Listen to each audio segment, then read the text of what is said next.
Nakahanap ng butas si Agustus para tanggalin itong si Rigor sa serbisyo. Samantala, walang nagawa ang pagreklamo ni Rigor laban kay Tanggol sapagkat tanggal na siya sa serbisyo nang dahil ito sa pagkahuli nila kay Amanda. At higit sa lahat, hawak ni Tanggol si Agustus. Mas lalo pang gumulo ang pagsasama nila Tess at Rigor dahil sa ginawa ni Tanggol. Labag man sa kalooban ni Tess na iwan itong si Rigor pero kinakailangan umano niyang gawin sapagkat ubos na itong si Tess. Samantala, kagimbal-gimbal naman ang masamang balitang nakarating kay Rigor mula ito kay Amando. Natukoy na umano nila ang salarin sa pagtsugi ng buong kabalyero at si David ang tinuturo. Hindi naniniwala itong si Rigor na magagawa ito ni David. At dahil para kay Rigor, isang matino umano itong si David at wala siyang nakikitang dahilan kung bakit pumasok si David sa ganong sitwasyon.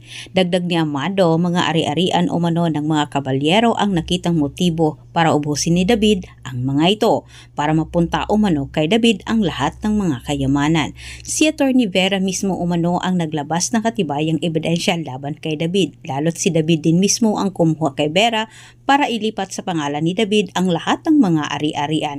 Walang nagawa itong si Rigor para tulungan niya itong si David, buhat ng pati siya ay may mabigat ding kasong isinampa ni Agustus laban sa kanya. Patong-patong ang kasong kinakaharap ngayon ni David. Dahil sinabi din ni Mando na bukod sa mga kabalyero na pinagtutsugi ni David, ang anak umano ni Olga na itong si Samantha St. Bubbles, si David din umano ang tumapos sa buhay ng dalaga. Sa kabilang banda, huli na ang pagsisisi ni David at hinarap din siya ni Agustus.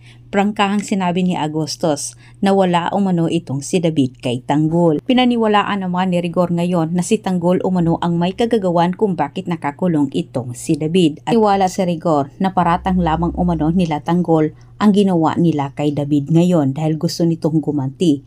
At higit sa lahat, natandaan din ni Rigor na itinuro umano ni David si Tanggol na nakita nito sa mansyon ng mga kabalyero. Subalit dinipensahan naman ni Mando itong si Tanggol, hindi umano iyon ang sinabi ni Vera dahil si David umano ay nagpakasal umano sa apo ng kabalyero na ni Catherine. Hindi maiwasan ni Mando na isipin din na posibleng si David din umano ang tumapos sa buhay ni Camille. Maraming salamat sa panonood.